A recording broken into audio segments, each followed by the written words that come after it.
یہاں پر آپ کو بتائیں کہ بزدار سرکار میں بھی کرپشن کا بخار بڑھنے لگا۔ گوجرانوالہ میں ڈی سی آفس میں روزانہ لاکھوں روپے کی سرے عام کرپشن، تحصیل آفس میں رجسٹریوں کی آڑ میں روزانہ کرپشن کا بازار سجایا جاتا ہے۔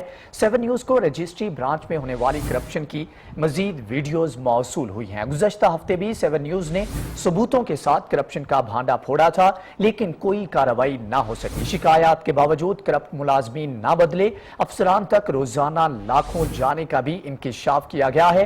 بزدار سرکار ڈی سی او سے حصہ لے رہی ہے، شہریوں کی جانب سے سوالات کیے جا رہے ہیں۔ آپ کو بتائیں کہ گوجرانوالہ میں بزدار سرکار میں بھی کرپشن کا بخار بڑھنے لگا۔ ڈی سی آفس میں روزانہ لاکھوں روپے کی سرے عام کرپشن، تحصیل آفس میں رجسٹریوں کی آڑ میں روزانہ کرپشن کا بازار سجایا جاتا ہے۔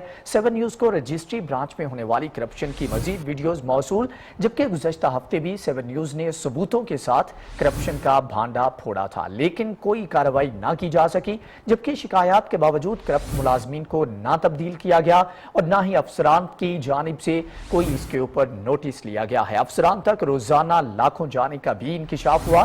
بزدار سرکار ڈی سی او سے حصہ لے رہی ہے، شہریوں کی جانب سے مختلف سوالات کیے جا رہے ہیں۔ گوجرانوالہ میں ڈی سی آفس کی مبینہ غفلت کے باعث لینڈ ریکارڈ سینٹر میں فرد کے لیے ہزاروں روپے رشوت وصول کا انکشاف ہوا ہے، جبکہ اس سے پہلے بھی اس کے اوپر یہ بات کی گئی، لیکن 7 نیوز کے بات کرنے کے باوجود اس حوالے سے نوٹس نہیں لیا گیا تھا۔ آپ کو بتائیں کہ بزدار سرکار میں گوجرانوالہ میں ڈی سی آفس میں روزانہ لاکھوں روپے کی سرے عام کرپشن کا انکشاف ہوا ہے۔ تحصیل آفس میں رجسٹریوں کی آڑ میں روزانہ کرپشن کا بازار سجایا جاتا ہے۔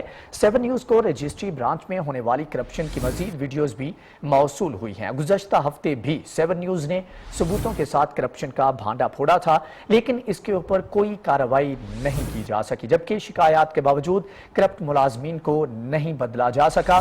افسران تک روزانہ لاکھوں جانے کا بھی انکشاف ہوا ہے۔